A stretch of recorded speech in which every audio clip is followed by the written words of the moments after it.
Grabando. Bueno, Listo. Muy bien, bueno, comienza. buenos días a todos. Nuestro grupo va a hablar del sujeto de 12 años de edad. Nuestro grupo está conformado por Acuña Clarisa, Almeida Laura, Gauna Gisela, Hanson Elizabeth y quien les habla, González Milagros. En mi caso, yo voy a desarrollar lo que implica el área motriz gruesa. En la motricidad gruesa, a partir de los 12 años, el sujeto adquiere otras características como por ejemplo la fuerza y la precisión. Durante esta etapa, tanto hombres como mujeres tienen la capacidad para aumentar esa fuerza y destreza motora. En cuanto a la postura garantiza el logro de acciones y actividades que tienen que ver con la vida diaria del sujeto. Esta está compuesta por lo que implica la columna vertebral, la pelvis, las piernas y los pies, basándose en la regulación tónica y el equilibrio. A partir de los 12 años de edad se produce una involución significativa de la postura sin diferencia de sexo. Acá es muy importante mencionar que debido al irregular crecimiento de la anatomía, se producen diversos cambios, algunos positivos y otros negativos. A través de distintos aspectos, como bien dije, se van modificando lo que implica la postura, como por ejemplo muchas veces sucede, y creo que a todos les pasó o hemos visto, adolescentes que tienen actitudes sifóticas, es decir, una curvatura dorsal. Esto generalmente sucede en chicos deprimidos, lo que puede traer consigo una autoestima más baja, una imagen negativa y puede generar complejos. Asimismo, también la postura se verá influenciada por otros cambios anatómicos, como por ejemplo en las mujeres el desencadenamiento del busto, es decir, el crecimiento del busto. La inactividad, también otro factor, la falta de ejercicio físico. En cuanto al dominio corporal, desde los 12 años, el sujeto de 12 años de edad ya está apto para realizar, digamos, cualquier actividad que implique una coordinación más compleja. Asimismo, también se presenta un retroceso en esa coordinación porque se vuelve más lenta y más difícil de los movimientos. Se muestra que el género masculino tiene un mayor dominio de esa coordinación compleja, como se habló, por ejemplo, en la exposición pasada, la pubertad, en el periodo ese, que se hablaba del género masculino. Después tenemos el equilibrio. En cuanto al equilibrio, muchos autores señalan que es el periodo ideal para desarrollar los equilibrios dinámicos, aunque en este periodo se complican esos equilibrios, tanto los estáticos como los dinámicos. El sujeto de 12 años presenta un pobre equilibrio estático, manteniendo escaso tiempo en las posiciones que impliquen equilibrarse sobre un apoyo.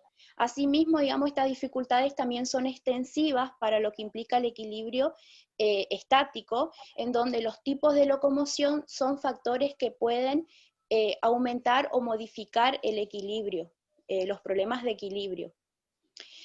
Como conclusión de lo que implica el área motriz gruesa, se puede decir que tanto la coordinación y el equilibrio son factores fundamentales que se deben trabajar durante los primeros años de la educación primaria, ya que esto facilitará el mejor dominio corporal y supondrá la adquisición de múltiples conductas motrices que le permitirán al sujeto expresarse de mejor manera y poder utilizar y desarrollar a lo largo de su ciclo. Bien, muy bien. Chicas, a todas les pregunto, al grupo y a las demás. ¿Hay alguna palabra, algún término que quieren que yo les explique acá de lo que han dicho las compañeras por ahí que se lea y se escuche, que si bien se entiende pero no se termina de cerrar, digamos? ¿O van entendiendo bien a todas? Ajá. Actitudes sifóticas es la curvatura dorsal. Claro, de sifos, ¿sí? Sí, exacto. Sí, digamos, no estamos Ah, por bueno. ahí, los que estudian medicina estarían más estudiando estas cuestiones, ¿sí? Pero tiene que ver con Claro, sí. cómo se encorva la Sí, sí. columna, ¿sí? En una sifosis. Es decir, pero saben que también cuando vos mostrabas el dibujito y hablaba, lo que pasa es que no te quería interrumpir, suele pasar también en las nenas, porque vieron que se empiezan a desarrollar los pechos. Y por esta cuestión de Sí. vergüenza que a veces da, sí, que las cargan y no sé qué, empiezan a hacer esto. no solamente en el varón, sino empiezan a hacer esto como para ocultar y empiezan a crear en la columna esa postura, digamos, que en realidad hace mal, ¿sí? Bien, muy bien. ¿Qué Sí, sí, más? sí, sí. ¿Sí? Por ahí, si a todas les digo, no solamente a las del grupo, que si hay cuestiones así, la hablamos, porque por ahí aparecen palabras que no sé si han leído en otro lado. ¿Eh? ¿Está? Muy bien. ¿Algo más, chicas? ¿No? ¿Seguimos? Sí. Bueno, Hola, buenos días, profesora. buen Mi nombre es día. Clarisa Cuña. Me tocó el área de motricidad fina, que como mis compañeras anteriores en el grupo dijeron que es la coordinación de los pequeños de los músculos pequeños sería. En el manejo de las manos, los adolescentes ya en esta habilidad ya la tienen prácticamente dominada en su mayoría, aunque se siguen desarrollando y ajustando su precisión dependiendo del paso del tiempo, la práctica y el mayor uso de los músculos. Hay ciertas actividades que permiten a los adolescentes aumentar ese desarrollo, por ejemplo, realizar deportes, tocar instrumentos, usar las computadoras y hasta la misma escritura. En el caso del manejo de las manos, el niño tiene diferentes etapas en el dibujo. Por ejemplo, para poder descubrir aquellos interrogantes en los dibujos espontáneos que tienen los niños, el autor y artista Víctor Lowenfeld, en su teoría del desarrollo de las capacidades creativas, ubica al adolescente en una subcategoría que va desde lo visual a lo áptil, que sería lo táctil. Esta subcategoría se divide a su vez en dos, que es la etapa del pseudonaturalismo, que va desde los 12 a los 13. En esta es el fin del dibujo espontáneo. ¿Por qué es el fin del dibujo espontáneo? Porque el niño demuestra un mayor razonamiento y una formación más crítica sobre sus dibujos. Tiene mayor perspectiva espacial y por lo tanto aquellos dibujos, por ejemplo, del cuerpo, le prestan mayor atención, sobre todo a la parte sexual. El niño solamente en esta etapa seguirá siendo artista si está interesado en serlo. En el caso de la otra etapa, que va desde los 13 a los 14, que es la etapa de la decisión, el niño ya hace el dibujo, se acerca más a la realidad y hace los dibujos más precisos. Por ejemplo, dibuja objetos, paisajes con mayor detalle, hasta sensaciones y sentimientos a veces, acercándose más a la tercera dimensión y el dibujo adquiere mayor importancia al final. Después pasamos a la parte del grafismo. El grafismo, como el niño tiene diferentes etapas de aprendizaje, la licenciada en educación Ana Teverovsky y la pedagoga Emilia Herrero ubican al adolescente en la etapa de la poscaligrafía. La etapa de la poscaligrafía quiere decir que el niño ya domina la escritura, por lo tanto escribe mucho más rápido, tiende a modificar la caligrafía y a personalizarla también. Y esa sería la parte de la motricidad fina, que todo lo que es referente al manejo de las manos.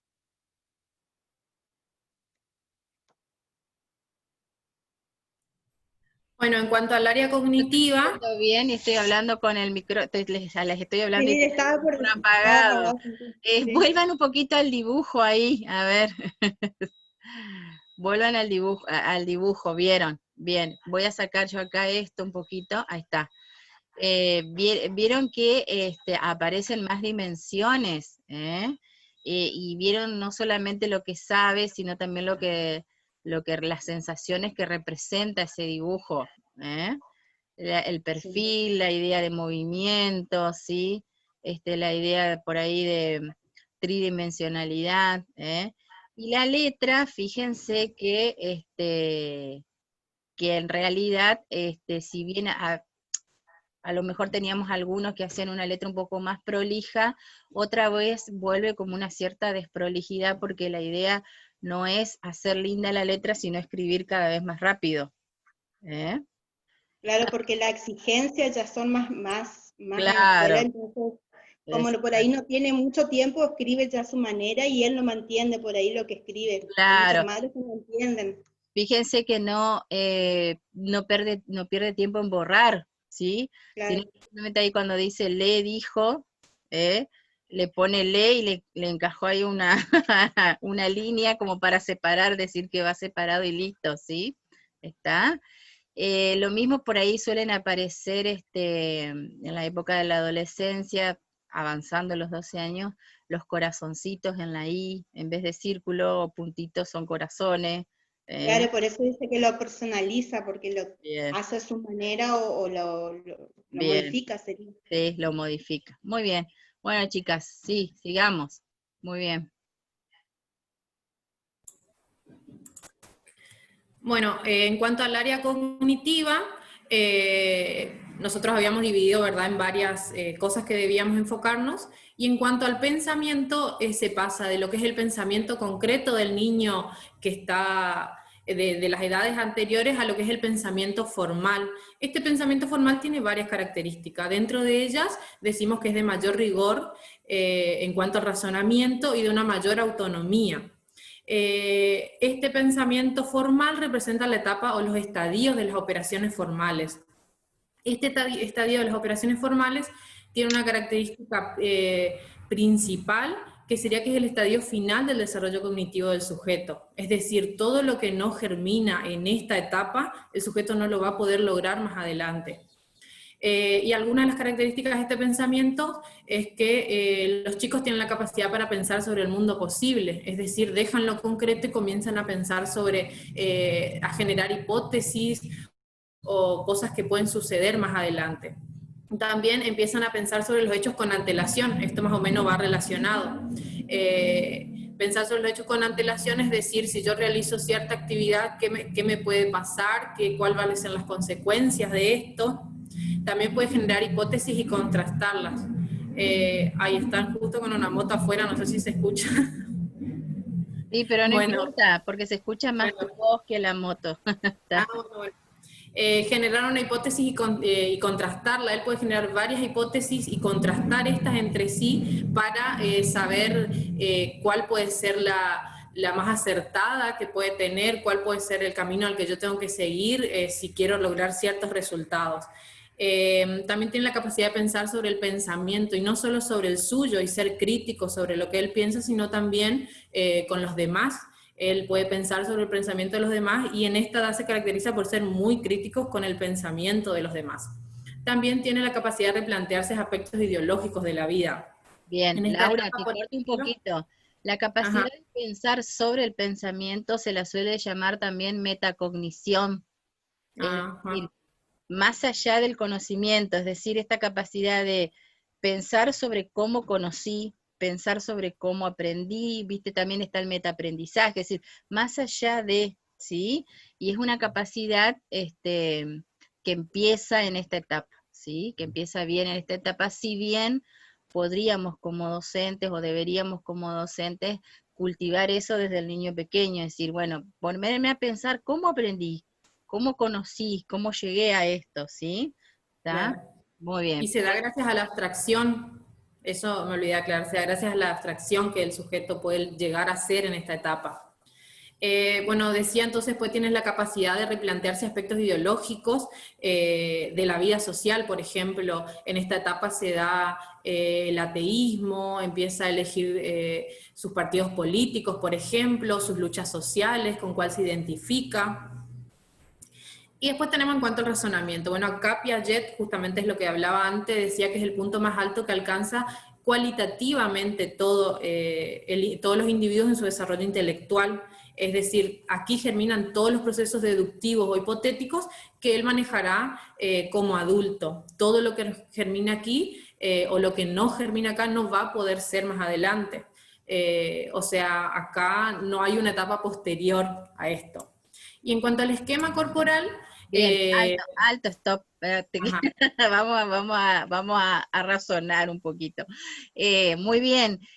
fíjense lo interesante, ustedes que van a ser docentes de primaria, el trabajo importantísimo que hacen en toda una franja de edad, que empieza en realidad la responsabilidad de la maestra jardinera, es la responsabilidad de los padres, primeramente, ¿sí? De todos los adultos que rodeamos al niño.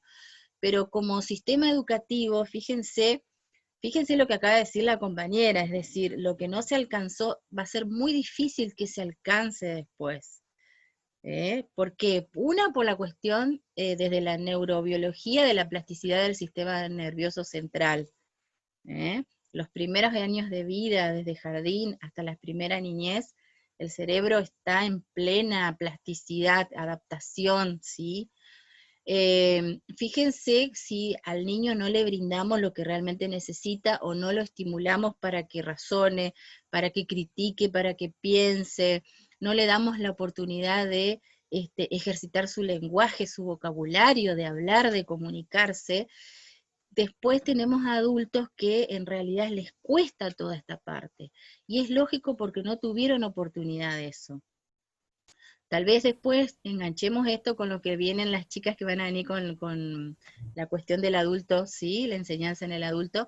Pero la tarea gigantesca que tienen ustedes como profesoras en educación primaria, es decir, van a tener toda una etapa en donde hay que aprovechar ese cerebro y en donde hay que lograr un montón de capacidades en el niño que después no hay otro nivel de pensamiento. Autores después de Piaget hablan de un estadio postformal, ¿sí? Que es el estadio donde estarían las personas de la tercera edad, ¿sí? Existe otro estadio más, pero bueno, se los comento, digamos, porque es un estadio postformal, donde hablan de una inteligencia cristalizada y qué sé yo, pero bueno, eso estaríamos trabajando con tercera edad. Pero bueno, ojo acá con la responsabilidad de ustedes como docentes, ¿vieron? Tienen que cultivar el cerebro de sus alumnos. Muy bien, niñas, siga. ¿Preguntas? Bueno, entonces, ¿Algo? A ver, las demás, están todas muy calladiñas, a ver. ¿Todo bien? Pareciera que sí, el que calla otorga, después las quiero escuchar en el final. A ver, seguimos, vamos. bueno, en cuanto al esquema corporal, es fundamental en el sujeto porque le ayuda a comprender el funcionamiento de su cuerpo. Es la representación tridimensional del cuerpo en cuanto al tiempo y al espacio que el mismo ocupa. En este caso, por ejemplo, se da en esta edad, el sujeto crea la imagen de sí misma a través de la mirada del otro. Es decir, si el otro me dice que estoy gorda, si me dice que estoy muy flaca, si me dice, todo esto al sujeto lo afecta. Entonces en esta etapa es cuando se da, por ejemplo, problemas psicológicos o enfermedades como la anorexia, la bulimia, porque el adolescente está creando o viéndose, reflejando, o se ve al mismo a través de la mirada de los otros, depende de lo que el otro diga de mí, y eso es lo que yo voy a ver y creer de mí. Entonces bastante complicado acá en cuanto al esquema corporal, ahí aparecen varios complejos, y justamente las enfermedades, como decía, la anorexia, bulimia, obesidad. Bien, un esquema corporal que se había acostumbrado a hacer de una forma en la niñez, que había conocido de una forma, y de repente aparecen los cambios del crecimiento, estos cambios cuantitativos que decíamos, aumento de peso, talla, volumen, formas, ¿sí? Que implican cambios cualitativos también, ¿sí? Entonces, más esta importancia tan vital que tiene el adolescente de la mirada del otro, principalmente del otro de los pares, ya no tanto de los padres, es fatal, ¿sí? Es una combinación muy fatal y que hay que estar muy atentos. Muy bien, seguimos. Bueno, después en cuanto al tipo del juego, aquí realmente lo que les importa a ellos no es el juego, o sea, siguen jugando, pero ya dejan de lado lo que es el juego como conocimos en un niño más chiquito, digamos. Aquí lo que les importa es el grupo de amigos y justamente por eso es aquí donde se dan los enojos más grandes con los amigos. Por ejemplo, como a él le interesa su grupo de amigos, deja lo que es, por ejemplo, salir a andar en bicicleta y más bien sale a caminar con sus amigos porque lo que le interesa es la charla con ellos, el intercambio, poder caminar e ir parando y todos opinar sobre cierta situación que están viendo. Entonces aquí ya deja de ser el juego en sí lo que les importa, sino les importa más el grupo de amigos con el que él va a jugar o va a pasar su tiempo. Y en cuanto al espacio, es algo muy importante para el adolescente porque aquí él trata de reafirmar lo que es su personalidad. Vemos, por ejemplo, que nos habrá pasado a todos que empezamos a reclamar que queremos un cuarto propio, empezamos a decorarlo como nosotros queremos, como se ve en la imagen, se ponen póster, no quiere que la mamá o el papá entren a la habitación porque es de ellos, es su espacio, es su mundo, hasta pasan muchas horas escondidos ahí, digamos, en su habitación, sin querer que nadie entre. Entonces, después tenemos, bueno, la etapa del lenguaje. En esta etapa se dan todo lo que sean... ¿Sí, profe? Sí, muy bien, dije. En la etapa del lenguaje se empiezan a dar todo lo que sean los debates principalmente, las exposiciones orales. Entonces tenemos también dentro de lo que es la etapa del lenguaje el perfeccionamiento en la escritura, la ampliación del vocabulario, iniciación en el análisis gramatical. Y en cuanto a numeración, el niño de esta edad tiene que distinguir sí o sí entre lo que son los números enteros y los fraccionarios. Bien. Muy bien, chicas, muy bien. ¿Preguntas las demás? ¿Algo o avanzamos? ¿Se entiende? Avanzamos, profe, vamos bien. Bueno, fantástico. Continúo yo con el área psíquica. Bueno, Elizabeth. Bueno, en el desarrollo de la personalidad, a partir de que, o sea, a medida que el niño va avanzando en edad, es más consciente de aquellos aspectos puntuales que lo van a diferenciar o lo van a asemejar del resto. Deja de tener sentido el yo infantil para dar lugar al yo adulto, que va a poder responder mejor a distintas situaciones. Ay, me estoy nerviosa. Bueno, la estabilización de la personalidad va a darle un cierto grado de conducta patológica. Yo entendí como conducta patológica como que va a experimentar ciertos trastornos mentales, y por ejemplo va a atravesar unas ciertas sintomatologías, como va a ser la búsqueda de sí mismo y de su identidad. En esa búsqueda de identidad, él va a tener que, al tener cambios corporales, digamos, tienes el cambio de su esquema corporal, lo va a obligar a reestructurarse psíquicamente y a su vez va a construir un autoconcepto distinto que va a alterar su relación con el mundo, digamos, con sus padres, con sus amigos, con la sociedad misma. Bien, Elizabeth. Hay bueno, una autora, que yo no se los di a ustedes, porque, digamos, adolescencia y adultez, en realidad se los puse yo como contenidos, no viene en el diseño de primaria, pero yo se los puse pensando en que podrían llegar a ser, aparte quinto, sexto, siempre tenemos repetidores, ¿sí? Y llega más o menos a esa edad, o pensando por ahí que pueden trabajar en escuelas primarias nocturnas, ¿sí? Para hablar de la adolescencia, adolescentes que a lo mejor están yendo a ciertas escolaridades especiales. Entonces, existe una autora que habla de la patologización del adolescente. ¿No es Arminda Arberasturi? Bien, bien. Sí, porque yo leí sobre la adolescencia normal y la adolescencia, algo de eso había leído yo. Sí, muy bien. Que ella hablaba, ella y Choker, ¿puede ser? Sí, también, exacto. Bueno, lo que van a plantear estos autores, y principalmente Arminda Arberasturi, es que, como vos muy bien dijiste, aparecen ciertas conductas que parecieran patológicas, pero si patológico ¿qué es algo patológico? Es algo que ya... De una enfermedad, sería algo así. O trastorno, claro, es un trastorno. Claro. Es decir, existe, por ejemplo, la psicopatología, es toda una ciencia en la cual se tratan todas las enfermedades mentales.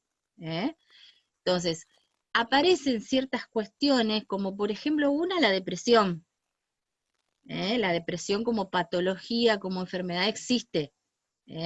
Bueno, el adolescente es como que va atravesando ciertas patologías en sí, pero que en realidad no significa que el adolescente tenga un trastorno mental, sino que como muy bien vos lo estabas explicando, todos estos cambios que lo llevan a mantener relaciones totalmente distintas, que ni siquiera él está comprendiendo muy bien, lo llevan a tener estas, por un tiempo a veces, este desarrollo de conducta o actitudes que tienen que ver con características de ciertas patologías.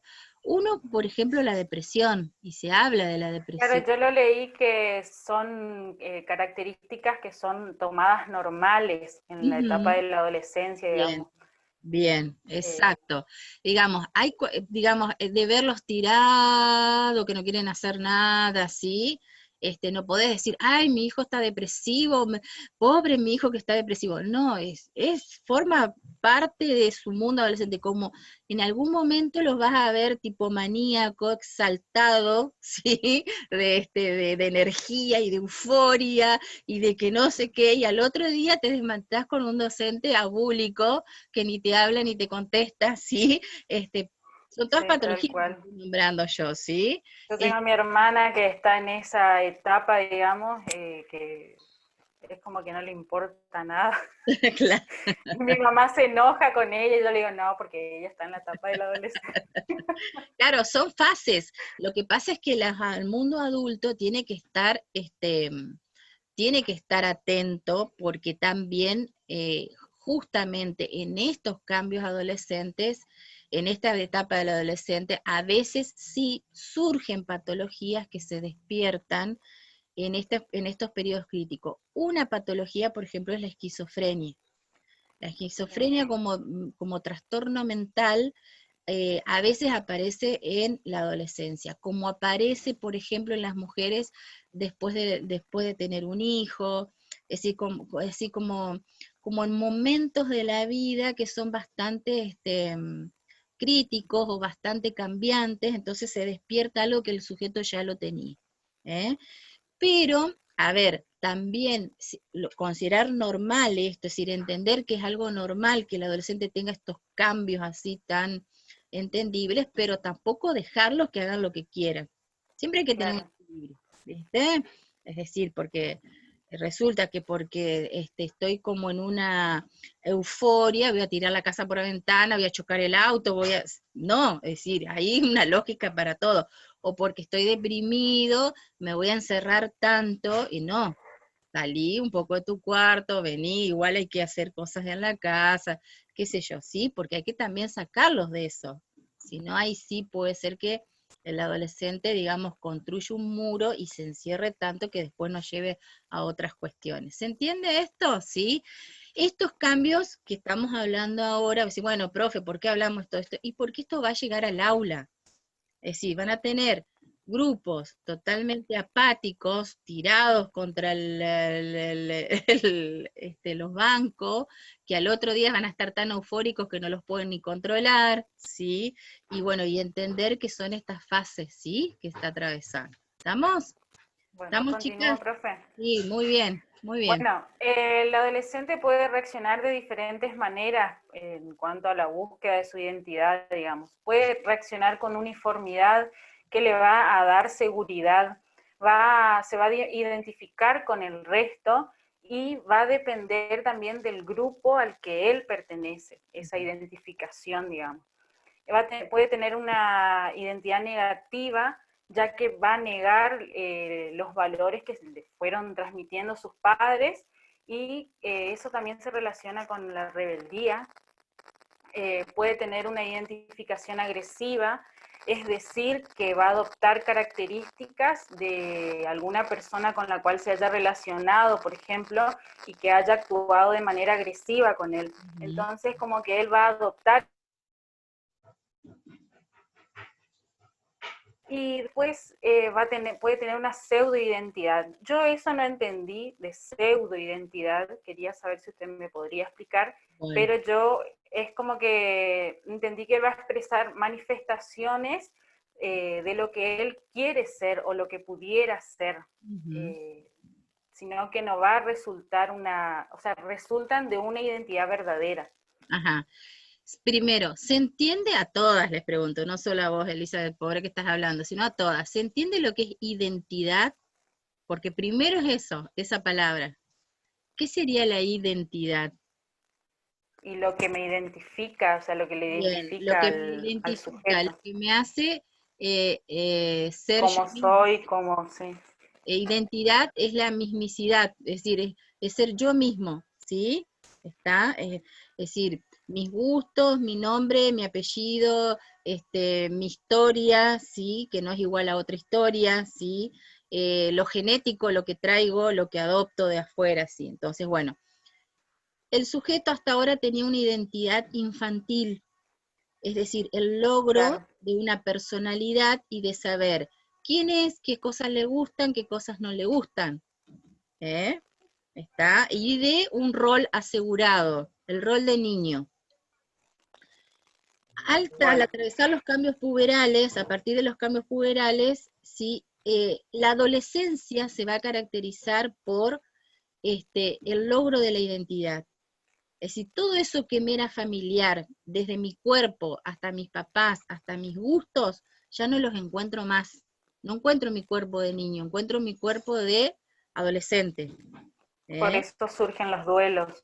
Por eso van a surgir los duelos. Pero vamos a redondear un poquito esto que yo decía, la pseudoidentidad. Entonces, ¿qué es lo que va, a veces, qué es lo que pasa? El adolescente toma de otros, por un mecanismo que se llama el mecanismo de identificación, como vos muy bien estás hablando, me identifico con otro y tomo del otro lo que me gusta y me lo hago propio, pero en realidad no es mío todavía. Es como